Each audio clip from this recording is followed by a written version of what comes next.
Hello, guests and subscribers! On the shores of the Firth of Clyde Bay in the southwest of Scotland and in the Irish Sea lies the quiet, cozy town of Ayr. Formerly a royal town, it's now the administrative centre of South Ayrshire Council. The picturesque streets with their many cafes and shops attract thousands of tourists who want to savor the space and architecture of old Scotland and learn fascinating historical facts about events of the past. But before you take this amazing journey, don't forget to subscribe to our channel and click on the bell to make sure you don't miss out on anything interesting in the future. The town of Ayr dates back to 1197, when King William the Lion ordered a new castle to be built between the rivers Ayr and Doon. King William the Lion recognized Ayr as a royal trading town in 1205. And in another 20 years, the once small settlement, consisting of one street and St. John's Church, became the main seaport, market, and administrative center in Ayrshire. Ayr was raided by the Norwegians more than once during its existence, captured by the English in the 13th century and was soon recaptured by Robert the Bruce's troops. It became the most important town in southwest Scotland in the Middle Ages. Salt and wine were imported through its port, and fish, wool and animal skins were exported.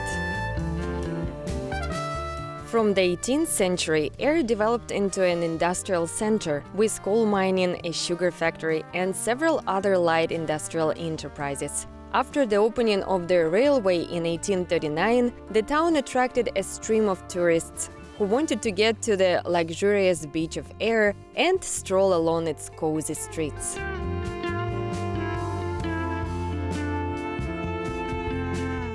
The main attraction of Ayr is the architecture of local buildings and structures. Here you will not find high-rise skyscrapers in glass and metal. You will not go shopping in a huge modern supermarket or shopping center. You can fully enjoy the splendor of low-rise houses and buildings which have an authentic appearance and delight the tourist's eye with their old Scottish facades. A walk along the main street of the city, namely Haight Street, gives one a lot of positive feelings and a special feeling of coziness and local warmth. Numerous shops, stalls and cafes fill it, beckoning visitors and tourists alike with their attractive signage and hospitality. The street is filled with residential buildings, with locals looking out of their windows, as well as buildings which facades have retained both architectural elements of the past and also acquired a more modern look. Amongst all other architectural and historical landmarks located in Ayr, there is one structure that stands out prominently among low-rise houses and buildings. This is the Wallace Tower, built in memory of William Wallace, a Scottish knight who fought with honor and dignity for Scottish independence.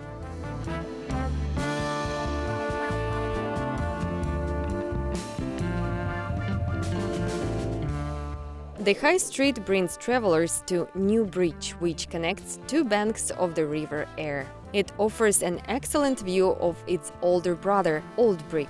It was the first bridge to span the river in the distant past. The first written mention of the bridge dates back to a charter by Alexander II, King of Scotland, in 1236.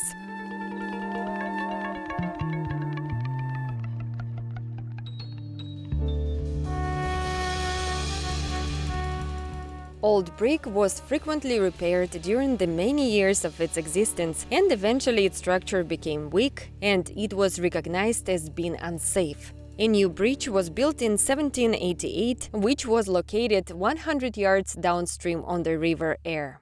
Both bridges are immortalized in Burns' poem *The Bricks of Ayr*, where the two bridges have an argument with each other and the elder tells the younger that even after the new brick falls, the older bridge will still be standing in the same place for a long time to come. And it did. The new bridge was demolished and completely rebuilt after a storm occurred in 1879, while the old brick is still standing in its original position and with its original appearance. The structure retains its 15th century foundations, and each of the arches has different brickwork, reflecting the many rebuilds and reconstructions of the bridge over the centuries. Today, the old brick is open for walking and is a cultural and historical monument in Ayr.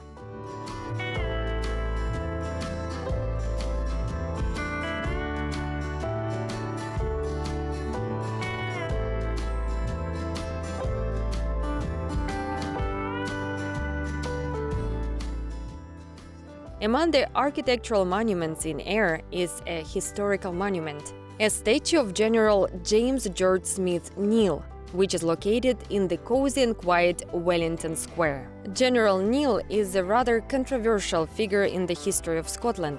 Despite his important role in putting down the rebellion that came to be known as the Indian Mutiny, the general's actions gained controversy because of the ruthlessness employed in crushing the resistance. Walking a little further on from the square, visitors reach a luxurious sandy beach known as AYR Beach. The magnificent expanse of the bay opens up into view from the shoreline, where the water surface gently merges with the sky's horizon, creating the illusion of limitless space. The well-maintained promenade is a great place for strolling. Sit down on a bench. You can relax and put your thoughts in order. Breathe the fresh sea air and rest your eyes and soul. If you like the video, please like, comment and subscribe to the channel.